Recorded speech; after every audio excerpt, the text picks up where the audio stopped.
Hello Leo, Leo rising and Leo moon people out there. This is your monthly astrological horoscope for December 2016. And quick reminder, in these monthly horoscope videos I cover more of the sweeping seasonal changes that go on during the month. If you're looking for more short-term aspects and things like that, more of the daily or even maybe weekly kind of energy, you definitely want to be looking at the weekly horoscopes that I do. The first half is exclusively astrology, and so you can kind of see what's going on in the short term as well, again, on the day-to-day. But of course, if you ever want to get a personal session with me about your personal situation, you can always follow the links below or go to integrativemysticism.com. So, this month of December, it's all about your reputation area, and that basically kind of governs a lot, because when we talk about the 6th house, it's not only our health, like a lot of people would say, because it is, textbook astrology does say it is the health house, and we'll talk about that as well, but it also discusses a lot about how you're known, how you get on with others, not only the service you provide for others, but again, the reputation you hold in the circles that you have, or how do we get into moving into the circles that we want to be. And a lot of this is prompted in the very beginning of this month with Mercury moving into Capricorn. And it will stay there for quite some time, because it will be going retrograde mid-month, and I'll talk about that one bridge at a time.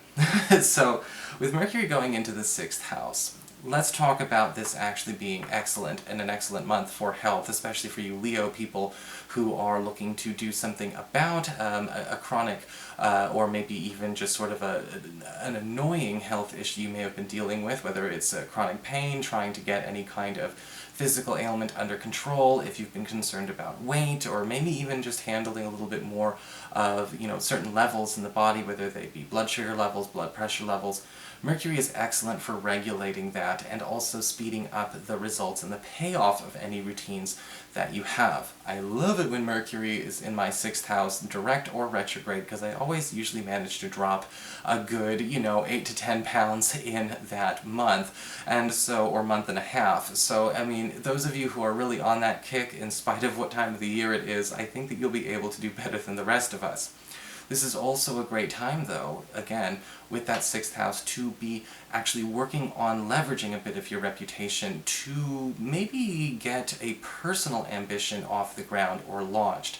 And this might be something that you can infuse into your daily work, but this is also one of the aspects that I like for those of you who are having a day job, because a lot of you will call it a day job and you'll have your other thing that you want to work on creatively, where to actually kind of bring the art into the day job, to bring the creative aspect into the day job, and actually have that maybe even bolster or promote you in a big way to doing something else entirely for your day job. Because with Mercury in the 6th house, it's kind of saying, okay, well, where do these areas need to blend? But also, more importantly, what personal thing has anyone yet to see needs to come out, because that might be the thing that pushes you up to that next level. On the 7th of the month, we've got Venus moving into Aquarius, into your 7th house of partnerships. The closest, tightest one-on-one relationships, okay? Yes, absolutely romance, but also your best friend situations, your BFFs, your one-on-one business partnerships, all the closest one-on-one relationships you have.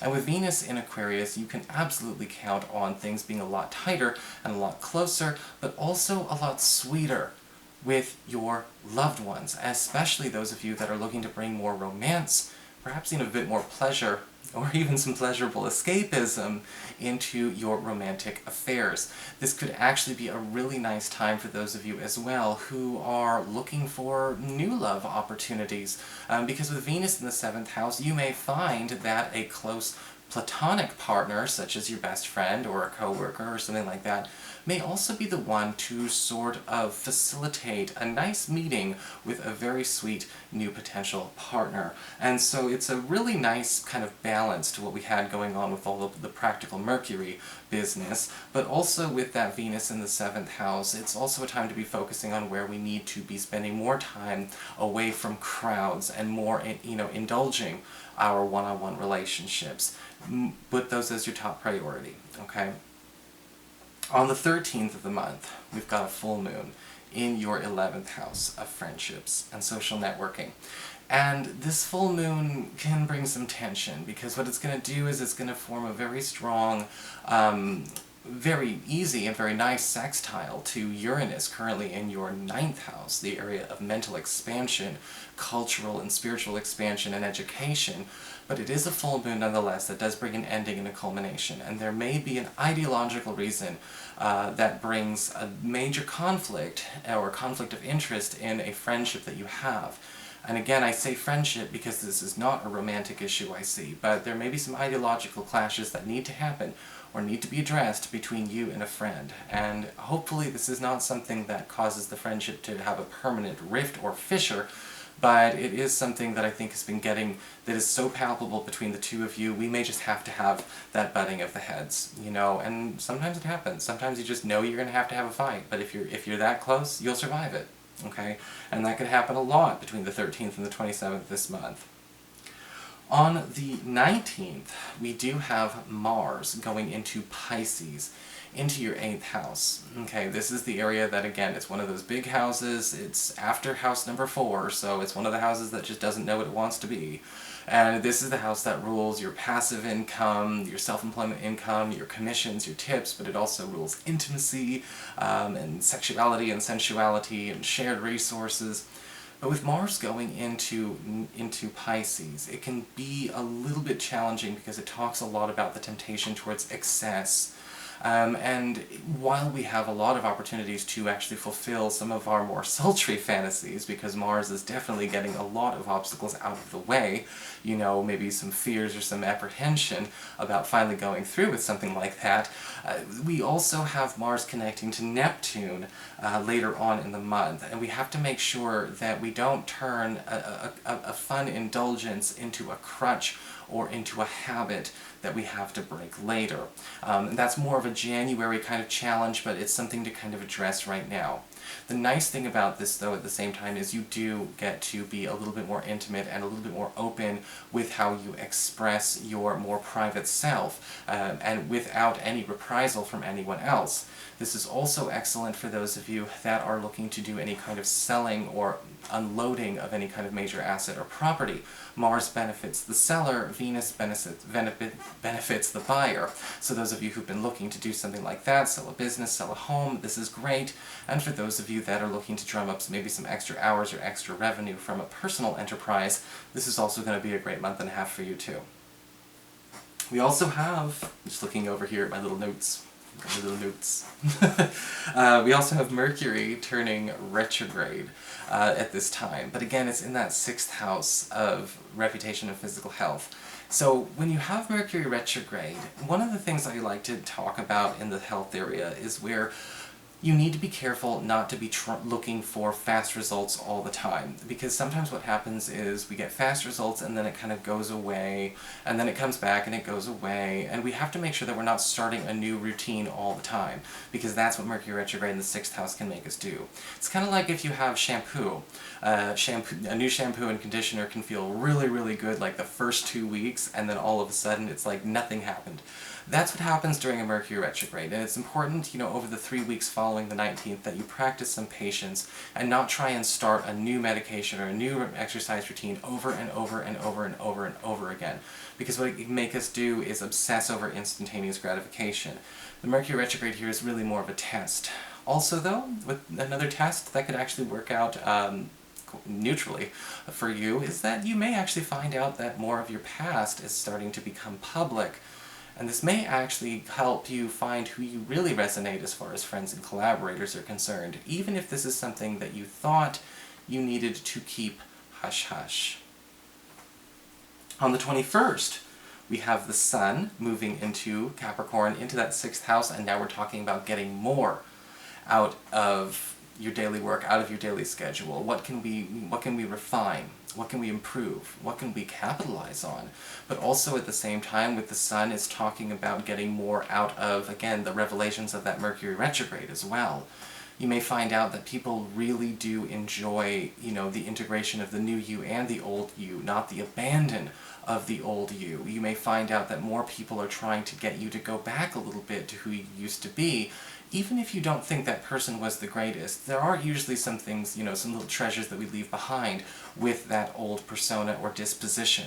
This is also a really strong opportunity for those of you to gain in popularity and gain, I guess you could say a sense of recognition at the office. If you've been feeling like in your immediate community, usually this means like the neighborhood, okay? So, around town, and you've been feeling like you're a bit obscure. This is going to change that. We're going to get obscurity out of the way. You're going to be more noticed at home, in your own backyard, to actually be getting a lot more opportunities for work and for promoting yourself. Maybe even new work, especially after the 29th, where we've got a new moon in this area, because we're kind of trying to bring it on home. Sometimes it's like being in a band, you have to leave town in order to get noticed and then come back when you're already famous.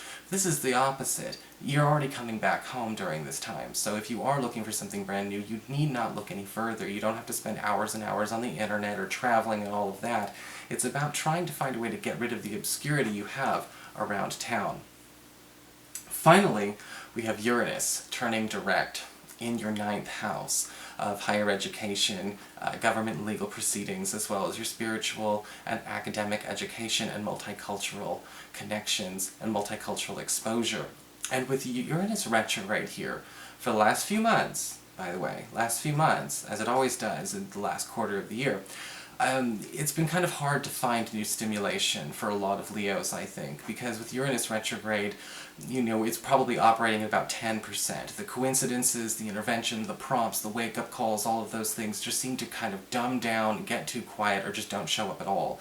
And this is a great opportunity for you to start getting more of that random, but also at the same time finding more of the eclectic, finding more creative stimulation through breaking down the cultural and maybe even ideological barriers that you've had surrounding yourself or being surrounded in your community. Again, maybe the neighborhood's a certain way, but it's too boxed in, or maybe the town you're in or the family, and we're finally able to break free of that. We're not being stuck, sort of being inhibited by rules of tradition, and the delusions of convention and all of that. And this could be a wonderful opportunity for you to actually kind of stimulate some more artistic and spiritual growth within yourself, but also at the same time reconnect to people and connect to new people that have that measure of authenticity that you're looking for.